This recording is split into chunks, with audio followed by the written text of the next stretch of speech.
అభిమాన సోదరులకి నమస్కారం. ఈరోజు దేవరా ప్రీ రిలీజ్ ఈవెంట్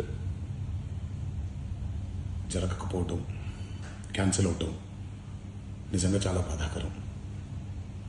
ముఖ్యంగా నాకు ఇంకా చాలా బాధగా ఉంటుంది. మీ అందరికీ తెలుసు, అవకాశం దొరికినప్పుడల్లా మీతో సమయం గడపాలని, దేవరా మూవీ గురించి, దేవరా మూవీ కోసం మేము పడిన కష్టం గురించి మీ అందరికీ వివరిద్దామని నేను చాలా ఎక్సైటెడ్గా ఉన్నాను. కానీ సెక్యూరిటీ రీజన్స్ వల్ల ఈ ఈవెంట్ని క్యాన్సిల్ చేయడం జరిగింది. మళ్ళీ చెప్తున్నాను, మీతో పాటు నేను బాధపడుతున్నాను. మీకంటే నా బాధ చాలా పెద్దది, ఎక్కువ కూడా.